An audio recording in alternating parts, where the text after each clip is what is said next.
मध्य प्रदेश में धर्म परिवर्तन जबरन और धोखे से, इसको लेकर सख्त कानून है और यह कानून साल 2021 में लागू किया गया था, यानी कि 5 साल पहले। धर्मांतरण कानून को 5 साल पूरे हो गए हैं और अब सवाल यह है कि इन 5 सालों के अंदर कानून से बदलाव कितना आया है। यह सवाल इसलिए क्योंकि सदन में बीजेपी के विधायक आशीष शर्मा ने धर्म परिवर्तन को लेकर सवाल पूछा, जिस पर सदन में आंकड़े पेश किए गए। सदन में जो जानकारी दी गई उसके हिसाब से साल 2020 से लेकर अभी तक धर्मांतरण के 283 प्रकरण दर्ज किए गए। 197 केस अभी कोर्ट में चल रहे हैं, यानी कि लंबित हैं, 70% से ज्यादा। इन मामलों में 18 साल से कम उम्र की 73 किशोरियां शिकार हुई हैं। धर्मांतरण के सबसे ज्यादा मामले इंदौर में दर्ज हुए।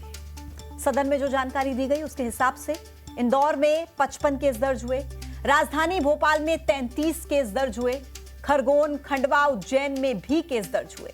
खरगोन में 10, खंडवा में 12, उज्जैन में 12 केस दर्ज किए गए। और जब ये आंकड़े हम आपको बता रहे हैं तो आपको मंदसौर की घटना भी बताते हैं। मंदसौर में एक मुस्लिम लड़के ने सोशल मीडिया के जरिए एक नाबालिग लड़की से दोस्ती की।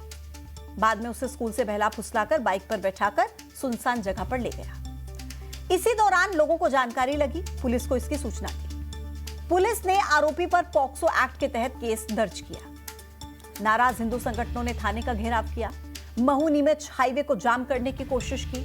युवक का मकान तोड़ने और उसका जुलूस निकालने की मांग भी लोगों की तरफ से की गई। लेकिन आप जरा सोचिए कि कानून होने के बाद भी यह हाल है। ऐसे कई मामले मध्य प्रदेश से सामने आ चुके हैं, आ रहे हैं। कांग्रेस का कहना है कि महिला अपराध में मध्य प्रदेश नंबर 1 है, अव्वल है, और इसके साथ ही धर्मांतरण एक बड़ी समस्या बन गया है। दूसरे धर्म के लोग अपनी पहचान छिपाकर बच्चियों के साथ अपराध करते हैं। यह बहुत चिंता का विषय है। सरकार को इस पर ध्यान देना चाहिए। उधर बीजेपी के विधायक हैं आशीष शर्मा। उनका आरोप है कि कांग्रेस सरकार में तो ऐसे केस दर्ज ही नहीं होते थे। जब से कानून बना है, केस दर्ज किए जा रहे हैं। सुनिए आप। ये मामले तब प्रकाश में आए हैं जब 2021 में भारतीय जनता पार्टी की सरकार ने धर्म स्वातंत्र अधिनियम इस मध्य प्रदेश में लागू किया।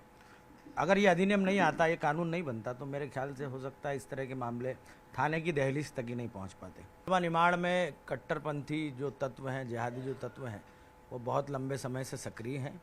लेकिन आज के समय में चाहे भोपाल हो, इंदौर हो, ये एक बड़े एजुकेशनल हब हैं। ये लव जिहाद के नाम से ये भी अत्याचारी है। बेटियों को गलतफहमी करके गलत नाम लेकर और उनको फंसाया जाता है। ये भी उनका व्यक्तिगत रूप से भारी अत्याचार हो रहा है और वास्तव में ये बहुत सारे प्रकरण हैं, संख्या नहीं बता सकते, पर बहुत सारे प्रकरण हैं और हर जिले में, हर तहसीलों में ये हो रहे हैं। तो इन पे बाकायदा रोक लगनी चाहिए। तो कानून है, लेकिन धर्मांतरण मामले थानों में दर्ज हो रहे हैं और ये मामले लगातार बढ़ रहे हैं। आखिर इसकी वजह क्या है जो ऐसे मामलों पर रोक नहीं लग पा रही? इंदौर, जो प्रदेश की आर्थिक राजधानी है, सबसे ज्यादा केस वहां से सामने आ रहे हैं। ऐसे में धर्मांतरण पर कैसे नकेल कसेगी? आज इसी पर करेंगे महा डिबेट में चर्चा। लेकिन नजर पहले आज के सवालों पर। सवाल नंबर 1, क्या कानून बन जाने से धर्मांतरण रुक जाएगा? दूसरा सवाल, सख्त नियम और कानून हैं, फिर नकेल क्यों नहीं कस रही है, जिस बात का जिक्र सरकार बार बार करती है? तीसरा सवाल, क्या फांसी की सजा से इन मामलों में कमी आएगी? क्योंकि फांसी की सजा देने का प्रावधान करने के बारे में अब सोचा जा रहा है। आज इन्हीं सवालों के इर्द गिर्द महा डिबेट में होगी चर्चा। मेरे साथ खास मेहमानों का पैनल इस वक्त चर्चा में मौजूद है। भूपेंद्र गुप्ता जी, कांग्रेस के प्रवक्ता, हमारे साथ कनेक्ट हो गए हैं। डॉक्टर दुर्गेश केशवानी, बीजेपी के प्रवक्ता, कनेक्ट हैं। नाजिम खान, मुस्लिम स्कॉलर, हमारे साथ कनेक्ट हैं। डॉक्टर अवधेशपुरी महाराज, हिंदू धर्मगुरु, हमारे साथ कनेक्ट हैं। और मीनल पाठक, सामाजिक कार्यकर्ता, आपसे कुछ ही देर में मेरे साथ कनेक्टेड होंगी। सबसे पहले डॉक्टर दुर्गेश केशवानी, आप ही के पास आते हुए, सर, मेरा पहला सवाल आपसे यह है कि धर्मांतरण विरोधी कानून के 5 साल के आंकड़े ये कहते हैं कि 283 कुल मामले दर्ज हुए, जिसमें से 197 अब भी लंबित हैं, यानी कि 70% से ज्यादा अभी तक उनमें न्याय ही नहीं मिला है। इसके अलावा 86 मामलों में जांच पूरी हुई है, केवल 7 मामलों में सजा हुई, 50 मामलों में बरी कर दिया गया। कानून बना देने का मतलब क्या है सर? क्या ऐसे इन मामलों में कमी आएगी अगर इतने ज्यादा केसेस बरी हो जाएंगे, खारिज हो जाएंगे? देखिए पूजा जी, पूर्व में जब कांग्रेस की सरकारें हुआ करती थी तो वो तो खुद बढ़ावा देने का काम करती थी। फिर चाहे मिशनरीज की बात कर लें, और कांग्रेस तो उसी विशेष वर्ग की राजनीति करने वाला दल है जो उस वर्ग को बचाने के लिए सतत काम करता है, उसके लिए काम करने का काम करता है। आपका जो प्रश्न है कि कानून बनाने से क्या मतलब न्याय मिलेगा, तो निश्चित रूप से न्याय मिल रहा है लोगों को। कानून जब बना उसके बाद से आप देखो, जो बच्चियां हैं जो डर में, जो भय और उनके वातावरण में जीती थी, वो अब निडर होकर वो सामने आ रही हैं। क्यों अपनी आइडेंटिटी छुपाने का काम करना चाहिए? क्यों तिलक लगाकर दोस्ती करने का काम करना चाहिए? अभी आपने अपनी रिपोर्ट में मंदसौर वाले प्रकरण की बात बताई। क्यों अपनी आइडेंटिटी को छुपाकर हम क्यों प्रेम करें? प्रेम तो निश्चल होता है, प्रेम में ये सब चीजें नहीं होती है। पर लंबे समय से क्रिकेट काम कर रहा है। अभी आपने देखा इंदौर में भी एक कांग्रेस के पार्षद द्वारा इस चीज को बढ़ावा देने के लिए उनको मदद की जाती थी और फंडिंग का काम किया जाता था। कानून, मध्य प्रदेश में कानून का राज है। थूक जिहाद, लव जिहाद और अन्य प्रकार के जो जिहाद हम देखते हैं, लैंड जिहाद, इन सबको रोकने के लिए कानून है। लेकिन और कानून का असर कहां दिख रहा है? डॉक्टर दुर्गेश केसवानी, ये बताइए। आप कह रहे हैं कि न्याय मिल रहा है। मैंने बताया कि 70% से ज्यादा मामले तो लंबित हैं, 7 ही मामलों में सजा हुई है, 50 मामलों में बरी कर दिया गया। कहां से न्याय मिल रहा है? आप इसे न्याय कहते हैं डॉक्टर दुर्गेश? देखिए पूजा जी, पूर्व में तो मामले ही दर्ज नहीं होते थे। नहीं, आप 2 दशक पहले की बात मत करिए डॉक्टर दुर्गेश। 20 साल तो हो गए ना आपकी सरकार को। मेरी बात सुन लीजिए, मेरी बात सुन लीजिए पूजा जी। ये मामले कोई ऐसे मामले नहीं होते हैं कि एक दिन में जांचों को हो जाए। सरकार अपने हिसाब से, पुलिस अपने हिसाब से काम कर रही है। कहीं जांच में अगर कमी आई है और अगर उसमें है तो निश्चित रूप से उसको मॉनिटरिंग कर भी उस चीज को उसमें काम किया जाएगा। बाकी मध्य प्रदेश में अगर कोई इस तरह की बात करता है, इस तरह से अगर कानूनन कोई लव जिहाद का काम करता है, तो उसकी जगह जेल की सखीचें। कहीं पे आप भी निश्चित रूप से न्यूज़ 18 जनता से जुड़ा हुआ चैनल है, जन सरोकार की बात करता है। अगर आपको भी कहीं लगता है तो निश्चित रूप से हम आगे बढ़कर और कार्रवाई करने का काम करेंगे। जिन प्रकरणों की आप बात कर रही हैं आज, अगर उनमें कहीं पे लेगुना पुलिस की तरफ से या कहीं जांच में कोई दिक्कत है तो निश्चित रूप से वो भी रफ्तार डॉक्टर पकड़ेंगे। दुर्गेश, मैं फिर से ये सवाल आपके सामने रख रही हूँ कि जांच में दिक्कत, आप जो पूछ रहे हैं जांच में दिक्कत, मुझे ये बताइए कि अगर 283 मामलों में से केवल 86 मामलों की ही जांच हो पाती है, मैं फिर से ये आंकड़ा इसलिए बता रही हूं कि सबूत की कमी है ना कहीं तो आखिर क्यों सजा नहीं हो पाती? आपने इतना सख्त कानून बनाया है सर, जिसको लेकर सरकार बधाई की पात्र है, लेकिन जब वो कानून धरातल पर उसका असर ही ना दिखे, ऐसे कानून का फायदा क्या सर? देखिए पूजा जी, 197 मामले कोर्ट में चल रहे हैं। बाकी कुछ पुलिस के पास है, कुछ समय के उसमें वो काम हो रहा होगा। पर मुझे ऐसा लगता है कि पुलिस, हमारे मुख्यमंत्री जी इस मामले में बिल्कुल सख्त हैं। उन्होंने स्पष्ट रूप से हिदायत दी है, कोई भी इसमें लापरवाही नहीं बख्शेगा। अभी भी जो कानून संबंधी जो बैठक हुई थी, उसमें भी माननीय मुख्यमंत्री जी ने लॉ एंड ऑर्डर और इनको लेकर उन्होंने स्पष्ट निर्देश दिए कि कहीं भी कोई अगर आरोपी इस तरह का कृत्य करता है तो वो बचना नहीं चाहिए। सभी साक्ष्य पुलिस जुटाने का काम करती है।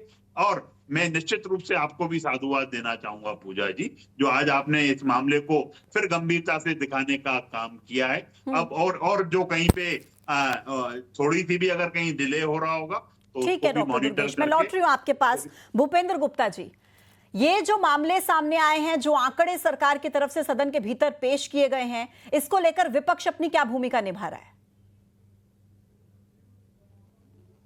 पहले तो जो है इसमें विपक्ष की भूमिका का क्या मामला है? पहले तो इस सरकार की भूमिका का सवाल क्यों नहीं करना? सरकार की भूमिका तो मैंने पूछ ली ना सर, तभी तो पहले डॉक्टर दुर्गेश के पास गई हूं। आपकी भूमिका तो समझ मुझे हाँ, तो जैसे वो क्या बताएंगे? हम बताएंगे कि इनकी क्या भूमिका है।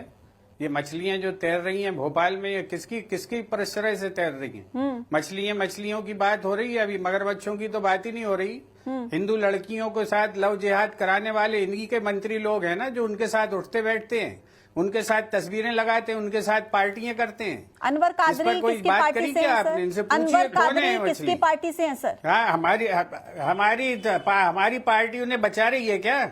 नहीं तो हमारी पार्टी कह रही है कादरी कि वो पर हमारी आपकी पार्टी पार्टी ने के क्या नहीं एक्शन है। किया? फंडिंग के आरोप है सर उन पर, क्या एक्शन हमारी किया? पार्टी अभी बात पार्टी से सुन बाहर का लीजिए। रास्ता दिखाया अनवर आपने कादरी सर? का लड़का इसमें जो है बिल्कुल बाहर का रास्ता दिखाएंगे, और तो उसको कब जो दिखाएंगे सजा सर? मिलेगी उस पर भी हम कोई जो है बचाव में नहीं कब आएंगे दिखाएंगे बीजेपी की सर, तरह भूपेंद्र गुप्ता सामने। जी? और ये आपको अब आप मेरी बात सुन लीजिए, अभी आप पूरी बात हो जाने दीजिए। आप जो है चिंता मत करिए बीजेपी की ज्यादा। ये जो है मध्य प्रदेश में पिछले जो है चिंता आपको होगी सर। तो लीजिए एक मिनट, आप मेरी बात मुझे करने दीजिए, बीच नहीं में तो सर मत मेरी टोकिए। चिंता आप आपने मत उन्हें एक कीजिए भी ना, बार मेरा नहीं वोट टोका। बैंक थोड़ी ना है सर, आपका वोट तो बैंक है ना, आपको आप मैं चिंता आपकी कीजिए चिंता आप मुझे बोलने दें। बोलिए बोलिए। मध्य प्रदेश में जो है 54,067 रेप हुए हैं 4 साल में, 54,067 रेप। इसमें से 14,258 हुए हैं एससी की महिलाओं पर, 14,804 हुए हैं एसटी की महिलाओं पर, और 18,942 हुए हैं ओबीसी की महिलाओं पर। मध्य प्रदेश में जो वंचित वर्ग है उसके ऊपर 95% रेप के केस हो रहे हैं। किन की महिलाएं बेइज्जत हो रही हैं? ये मध्य प्रदेश का सीन है। पुलिस के ऊपर जो है 612 पुलिसकर्मियों पर हमला किए गए मध्य प्रदेश में, जिसमें 5 पुलिसकर्मियों की हत्या हुई है। ये मध्य प्रदेश का दृश्य है। और ये कह रहे हैं हम सखीचों में भेज देंगे। कौन से सखीचों में भेज दोगे? और कौन है मंत्री आज, गृह मंत्री? इनको शर्म नहीं आती इस तरह की बातें करते हुए? ठीक है, एक और बात सुन लीजिए कि जो है 11% कमलनाथ जी की सरकार में 12% जो है लोग कन्विक्शन हुए हैं एक साल की सरकार में। सर देखिए, आज कन्विक्शन का रेट है भूपेंद्र जी, जरा सवाल भी सुनिए सर। मैंने आपको पूरा मौका दिया आपकी बात रखने का। मैं आपके पास लौटूंगी, मेरे और भी मेहमान मेरा इंतजार कर रहे हैं। मैं फिर आती हूँ आपके आंकड़े पास। नहीं रखने दे रही। मैं फिर आती हूँ सर आपके पास। आप तैयार रखिए अपने आंकड़े, देंगे। और मेरे सवालों के जवाब के लिए भी आप तैयार रहिए। नाजिम खान जी, आपके पास आते हुए। नाजिम खान जी, बिल्कुल, अब ये जो अच्छे सवाल धर्मांतरण के पूछना। मामले आ रहे हैं सामने, एक के बाद एक बढ़कर मामले जो सामने आ रहे हैं, आज ही मैंने मंदसौर का मामला भी दिखा दिया। ऐसे लोगों के लिए आप क्या कहना चाहेंगे? क्या मुस्लिम समाज ऐसे लोगों को अपने समाज से बाहर का रास्ता दिखाता है कि नहीं? बताइए। पूजा जी, मेरी आवाज आप तक आ रही है? जी नाजिम जी। हाँ पूजा जी, देखिए ये मध्य प्रदेश के अंदर जिस तरीके की बात हो रही है, या लफ्जियात होता क्या है आज तक हम लोगों को तो पता नहीं चल पाया। भाई इतने साल हो गए, हमने आज तक लफ्जियात का नाम तो सुनते आ रहे हैं, लफ्जियात होता क्या है ये हम लोगों को समझ में नहीं आ रहा। लफ्जियात में सिर्फ और सिर्फ मुसलमान को टारगेट करने की कोशिश करी जाती है पूजा जी। जहां पे भी देखा जाता है मुसलमान के बच्चों को जेल में डाल दिया जाता है लफ्जियात के नाम पर, और जहां मुस्लिम बेटियों को ये जो लोग हैं जो एक मानसिक रोगी भी कह दो या कुछ भी कह दो, वो क्या कहते हैं कि मुस्लिम लड़कियों को लेकर आइए, हिंदू लड़कों से शादी कर, उनकी घर वापसी कराइए। भाई ऐसा थोड़ी चलेगा पूजा जी। जहां मुस्लिम लड़के ने अगर प्यार करा हिंदू लड़की से तो भाई वो तो सजा पा रहा है। ये प्यार क्या होता है नाजिम जी? एक सेकेंड सर, नाजिम खान जी, मुझे आपत्ति है आपकी इस बात पर। ये कौन सा प्यार होता है कि अपना नाम कुछ और बता दिया, बहलाया फुसलाया, दोस्ती की, बाद में पता लग रहा है कि नाम कुछ और है, धर्म कुछ और है। अगर प्यार है तो सच बताकर बताइए ना, ये कौन सा प्यार है? झूठे जाल में फंसाकर फिर धर्मांतरण का दबाव बनाना, रेप करना, ये कौन सा प्यार है नाजिम जी? हाँ पूजा जी, देखिए जो अभी आपने कहा नाम बदल के दूसरा बताना, इस तरीके का कोई भी तर्क नहीं है। ये बाद में तर्क मर दिए जाते हैं ऐसे मुसलमानों पे कि भाई इन्होंने नाम बदला, इन्होंने कलामा बांध दिया, इस तरीके क्या बात कर रहे हैं नाजिम जी? आप क्या बात कर रहे हैं? पूजा जी एक चीज और सुन लीजिए। देखिए जब आपने सब कुछ सुना, मेरी बात सुन लीजिए, सुन लीजिए, बात करके प्रवर्तन जी माने में सुन लीजिए। डॉक्टर दुर्गेश लौटूंगी आपके पास, अपनी बारी का इंतजार कीजिए। डॉक्टर दुर्गेश अपनी बारी का इंतजार कीजिए सर। तो परेशानी आप लोगों को, अगर मुसलमान मर गए इस पाक सरजमी पे दफन हो जाता तो भाई वो भी दिक्कत है। अरे धोखा देने का काम कौन करता है? नाजिम खान, आपको बहुत जिम्मेदारी से अपनी बात रखनी चाहिए। नाजिम खान जी जरा सुनिए, इत्मीनान से अपनी बात रखिए। जरा मुझे बताइए कि आप इन मामलों को झुठला रहे हैं, झूठा कह रहे हैं कि जो बच्चियां बेचारी सामने आती हैं, शिकायत अपनी दर्ज कराती हैं कि हमसे झूठ बोला गया, प्यार के जाल में फंसाया गया, दुष्कर्म किया गया, गैंगरेप किया गया, ड्रग्स लेने के लिए कहा गया, और बाद में पता चलता है नाम कुछ और धर्म कुछ और, आप इन सब मामलों को झूठा कह रहे हैं नाजिम खान। हाँ पूजा जी देखिए, मैंने जो बात कही है, मैंने ये कही है कि अगर ये लड़कियां बाद में अगर आकर ये कहते कि इन्होंने नाम बदलकर हमारे साथ इन्होंने एक धोखा करा, तो पहले कहाँ थी वो लड़कियां? भाई जब लड़का अगर मिलता है अपना नाम बताता है तो सबसे पहले उसकी आइडेंटिटी चेक होनी चाहिए, पता होना चाहिए। लेकिन पूजा जी एक ट्रेंड चल रहा है कि लव जिहाद के नाम पर मुसलमानों को टारगेट कीजिए, लेकिन घर वापस मुस्लिम लड़कियों को अपने धर्म में ले लीजिए। डॉक्टर अवधेशपुरी महाराज को लेकर आएंगे चर्चा में। डॉक्टर अवधेशपुरी महाराज, आप सुन रहे होंगे इस चर्चा को। हाँ, सुन रहा हूं। अब नाजिम खान ये कह रहे हैं कि वो लड़कियां पहले कहां होती हैं, उनको पहले सोचना चाहिए जिस व्यक्ति के साथ दोस्ती कर रही हैं। मतलब कि मैं इस बात से तो देखिए सहमत हूं कि लड़कियों को भी जागरूक होने की जरूरत है, लेकिन ये समाज किस दिशा की तरफ आगे बढ़ रहा है ये तो सोचना पड़ेगा ना डॉक्टर अवधेशपुरी। बिल्कुल सोचना पड़ेगा। और लड़कियां पहले कहाँ थीं, इस प्रश्न का उत्तर है कि जब सामने वाले ने ही अपनी आइडेंटिटी छिपा रखी थी तो लड़की क्या करेगी? लड़की को तो नाम बदल करके बताया गया ना, तो लड़की का क्या दोष है? और जैसी लड़की को पता चला कि इसका ये नाम नहीं असली तो ये है, झूठ बोलते हैं, तो लड़की फिर आप सामने लोग आ झूठ जाती बोलते है। हैं। नाजिम खान अपनी बारी में बोलिएगा, नाजिम खान अपनी बारी में बोलिएगा। नहीं बीच में नहीं, बीच में नहीं नाजिम खान, नहीं बीच में नहीं। उन्होंने बहुत धैर्य से आपकी बात सुनी है, उन्हें अपनी बात रखने दीजिए। हाँ, जी पूरी बात सुनी है शांति से, और शांति से आप भी सुनिए, नहीं तो ये चैनल का समय बर्बाद करने के लिए नहीं बैठना चाहिए ऐसे चैनलों पर। मेरा कहने का मतलब यह है, जैसी लड़कियों के सामने सच आता है तो लड़की अपने बयान दर्ज कराती है, अपनी रिपोर्ट दर्ज कराती हैं, लेकिन जब तक बात सामने नहीं आएगी, कपटपूर्ण तरीके से छिपा करके उससे प्यार किया जाएगा, तो फिर उसमें लड़की का दोष कहाँ है? लड़की को जैसे पता चलता है वो सामने आती है। और मुझे घोर आश्चर्य इस बात का हो रहा है कि इतने दिन से ये सब चल रहा है, बरसों हो गए, हजारों केस हैं, कानून बन गया, लेकिन अभी साहिबान को तो पता ही नहीं है कि लव जिहाद क्या होता है। अरे भाई आपको नहीं पता इसलिए तो ये सब हो रहा है, आप उसको मानते कहाँ जिहाद? आपके लिए तो जिहाद लव जिहाद तो धर्म है, पवित्र। नाजिम खान बीच में नहीं सर, इसका असर नाजिम जी बीच में मत बोलिए सर, बीच में नहीं सर। आऊंगी मैं आपके पास, आप अपनी बारी में रखिएगा अपनी बात। यहाँ हजारों बहन बेटियों के साथ धोखे हो गए, हजारों बहन बेटियों के साथ रेप हो गए, रोज रोज नए नए केस आ रहे हैं, आपको पता ही नहीं है, आप जाने किस दुनिया में। और जब आपको नहीं पता है तो अच्छी बात है कि नहीं पता है, लेकिन आप ऐसा मत कहिए कि लव जिहाद नाम की कोई बीमारी इस धरती पर है ही नहीं। महाराज जी, ये तो पूरे देश में, पूरे विश्व में बीमारी है। मैं लौटती हूँ आपके पास। आपको पता होना चाहिए इसका, क्यों नहीं पता है आपको? ठीक है, देखिए ये लव जिहाद ना संवैधानिक शब्द नहीं है, इसलिए इसका इस्तेमाल मैंने भी नहीं किया। और मैं चाहूंगी कि जो धर्मांतरण के मामले आ रहे हैं ये कह देना कि पता ही नहीं है, पता ही नहीं है। ठीक है नाजिम जी, मैंने कह दिया ना। आप लेकिन ये भी नहीं कह सकते ना कि आप तो जानते ही नहीं है। आप इतने मासूम तो नहीं हो सकते ना कि आपको पता ही नहीं है प्रदेश में क्या हो रहा है। इतने मासूम तो मत बनिए सर। लौट रही हूं मैं आपके पास। मीनल पाठक जी, मेरा सवाल आपसे ये है, क्योंकि देखिए आप सामाजिक कार्यकर्ता हैं, आप जानती हैं कि समाज में इन दिनों हो क्या रहा है। सबसे बड़ी टेंशन इस बात की है कि आखिर इतना सॉफ्ट टारगेट ये हिंदू लड़कियां कैसे होती है?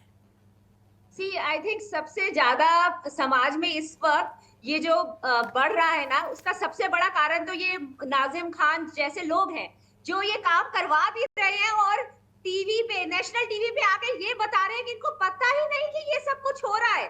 ये इन्हीं की ये जितनी भी दरगाहें और यहाँ पर ये खुलासा हो गया कि ये लोग ट्रेनिंग दे रहे हैं। बोलने दीजिए मुझे, आपके बीच में कोई नहीं बोला। नहीं सुनिए जी, आप ये कह रहे हैं जिहाद का मतलब भाई लव जिहाद का मतलब पूछो, जिहाद होता क्या है? नहीं जिहाद होता क्या है ये बता दीजिए ना मुझे। रुकिए नाजिम जी, रुकिए जरा। नाजिम जी ठीक है ना, नाजिम जी मैं समझाऊंगी आपको क्या बात हो रही है, आपको समझाएंगे मुद्दा। आप जरा रुकिए, अपनी बारी का इंतजार कीजिए पहले। इसमें पूरी फंडिंग आ रही है जिसमें हिंदू गर्ल्स को टारगेट किया जा रहा है और this is not a time कि हम इस चीज पे डिबेट करें और इसको पॉलिटिकल इशू बनाएं।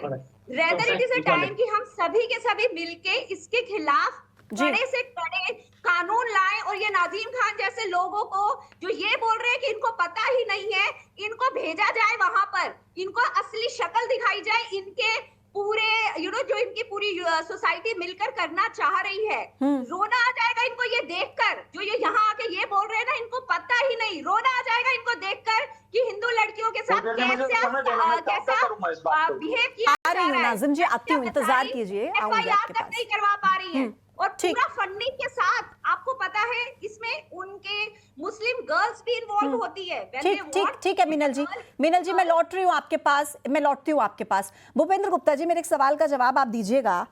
क्या विधानसभा में मॉनसून सत्र जो चला उसमें कांग्रेस के विधायक कभी गिरगिट लेकर आ गए, कभी भैंस बनकर, कभी भैंस के आगे बीन बजाने जैसे फूल पत्ते डालकर आ गए? क्या धर्मांतरण के खिलाफ इस तरीके से मॉनसून सत्र में एक भी दिन इतनी जोरदार तरीके से आप लोगों ने बतौर विपक्ष इस मुद्दे को उठाया? सच बताइएगा। देखिए, आपकी जो है रिसर्च कमजोर है पूजा जी। मध्य नहीं, आप अपनी प्रदेश में रिसर्च एक बता मुस्लिम दीजिए ने मुझे जो ना। है बिल सुनिए, रिसर्च ही बताने तो दोगी तभी तो बताऊंगा। आप तो चिड़े एकदम जाती हैं, सुनती नहीं हैं। हमारे आरिफ अकील साहब जब एमएलए थे तो उन्होंने जो है गाय के अंतिम संस्कार के लिए एक जो है प्राइवेट बिल लाए थे। वो बीजेपी ने उसके खिलाफ वोट डाली थी इसी विधानसभा के अंदर। ये इनका असली चेहरा है, उस चेहरे को पहचानिए। इनको केवल जो है विद्वेष फैलाने के लिए, घृणा फैलाने के लिए ये बातें करनी है। आप खुद ही बता रही हैं अपने इसमें कि धर्मांतरण के 283 मामले दर्ज हुए, 86 मामले अदालतों में जाने के बाद कुल 7 मामलों में जो है सजा हुई है। इसका मतलब है कि 90% मामले झूठे हैं। इसकी चर्चा आप नहीं करती हैं, आप ये आंकड़ों का एनालिसिस भी नहीं करती हैं। आप बताइए कि 83 मामले कोर्ट में जाने, 86 मामले कोर्ट में जाने के बाद मात्र 7 मामलों में सजा हुई है। ये इन्वेस्टिगेशन है मध्य प्रदेश की पुलिस का, ये मध्य प्रदेश की पुलिस कर रही है। पॉक्सो में जिनको 5-5 साल की बच्चियों के साथ दुराचार हुआ है उसमें लोग साफ सफाक छूट गए अदालत से। ये इन्वेस्टिगेशन है मध्य प्रदेश की पुलिस का। भूपेंद्र गुप्ता जी, इस पर सवाल खड़े नहीं होना चाहिए। चर्चा की शुरुआत ही सबसे पहले इन्हीं आंकड़ों के साथ की है। आप मेरी रिसर्च को कमजोर बता रहे हैं, लेकिन मुझे मालूम है आपके कान इतने कमजोर नहीं है कि आपने इन आंकड़ों को ना सुना हो। भूपेंद्र जी, हमारे कान कमजोर नहीं है, हमारे कान कमजोर नहीं है। आप मेरे पर ये तंज आप मेरे पर ये तंज करने के बाद भी आप जो है मेरी बातें ठुकरा नहीं पाएंगी, वो बोलना ही पड़ेगी आपको। भूपेंद्र जी, आपने लेकिन मेरे सवाल का जवाब नहीं दिया। मैंने पूछा मॉनसून सत्र में विपक्ष इस बात को मजबूती के साथ रख पाया या नहीं, इस मुद्दे को उठा पाया या नहीं? आपके पास कोई रिसर्च नहीं थी इसको लेकर। लौटूंगी आपके पास। डॉक्टर दुर्गेश, हमने बताया ये डॉक्टर दुर्गेश, ये मुद्दा हमने उठाया तभी तो जवाब दिया सरकार ने। आपने उठाया था क्या? पर ये आरोप लगाती ये सरकार है, ये मुद्दा कांग्रेस ने उठाया तभी सरकार ने जवाब दिया है। ठीक है सर, ठीक है। ये मुद्दा कांग्रेस ने उठाया तभी तो सरकार ने जवाब दिया है। आप आरोप लगा रही हैं। ठीक है भूपेंद्र जी, ठीक है। आप आरोप लगा रही हैं। ये सदन में सपेरे सुनिए, पहली बात तो ये है भूपेंद्र जी, पहली बात ये है कि बीजेपी के विधायक ने सवाल पूछा था। गलत पूछा था। बीजेपी के विधायक ने सवाल ये बाला बच्चन ने सवाल, ये बाला बच्चन ने सवाल उठाया तब जवाब दिया है। के पास जाऊंगी, अगला सवाल सर आप उठा लीजिएगा। डॉक्टर दुर्गेश, मुझे बताइए कि कांग्रेस पार्टी, भारतीय जनता पार्टी पर लगातार ये आरोप लगाती है कि जो हिंदू मुसलमान का मुद्दा है, भारत में जो कश्मीर का मुद्दा है या पाकिस्तान का मुद्दा है, धर्मांतरण का मुद्दा है, इन्हीं से तो बीजेपी को ऑक्सीजन कोई बात नहीं की कश्मीर की है, आप बात कर रही हैं। मैंने आपका नाम नहीं ये लिया, कांग्रेस के मुंह में मत डालिए। मैंने कश्मीर का मुद्दा चर्चा नहीं की। मैंने आप कांग्रेस का नाम क्यों ले रही हैं? आप कांग्रेस का नाम क्यों ले रही हैं? सर, आप कांग्रेस का नाम क्यों ले रही हैं? इस डिबेट में तो हमने कोई बात की नहीं है। वो धर्मांतरण कराने में विश्वास रखते हैं, वहाँ पर फंडिंग करने का काम करते हैं इनके पास। और ये और जो मुस्लिम स्कॉलर हैं, ये मछली कौन करता है? क्योंकि ये मछली कौन कर रहा है? बताओ जरा। सर, अनवर कादरी पर आप जवाब नहीं दे पाए। उनके साथ पार्टियां करते अनवर कादरी पर आप ये जवाब कौन नहीं कर दे रहा है? पाए। मछली और बताइए ना। सुनिए सर, नहीं हम तो सर, कह रहे हैं ऐसे सजा दो डिबेट ना नहीं उसको। होती है सर। आप सजा बात दीजिए रखने नहीं उसको। देंगे। आप सजा दीजिए उसको। भूपेंद्र जी, आपको सुनने की आप आदत उसको एकदम सजा नहीं है। दीजिए ना। और ये जो आप उसको सजा दीजिए। भूपेंद्र गुप्ता जी, मेरी बात सुनिए जरा। पूजा जी, मैं जो है मैं बीजेपी से डिबेट करने आया था, मुझे यहाँ चैनल से डिबेट करनी पड़ रही है। आपसे डिबेट करनी पड़ रही है। आप इतनी दिक्कत में महसूस कर रही हैं। आपसे मैंने कहा कि अनवर कादरी को सजा मत दीजिए। मैंने कहा कि अनवर कादरी को सजा मत दीजिए। भारतीय जनता पार्टी मैंने कहा क्या अनवर कादरी को सजा मत दीजिए? मैंने कहा क्या अनवर कादरी को सजा मत दीजिए? मैंने कहा क्या ऐसा? समय नहीं है। सुनिए, मेरे पास इतना समय नहीं है। चर्चा में इतना ही समय था और आपने ढंग से चर्चा करने नहीं दी। आप हर किसी के बीच में बोल रहे थे अपनी बात आपको रखने का, जबकि पूरा मौका मैंने दिया। आप सभी का बहुत बहुत शुक्रिया इस चर्चा में शामिल होने के लिए। और इसी के साथ एक छोटे से ब्रेक के लिए हमें यहाँ पर रुकना होगा। मध्य प्रदेश की महाडिबेट में इतना ही। देखते रहिए न्यूज़ 18। नमस्कार।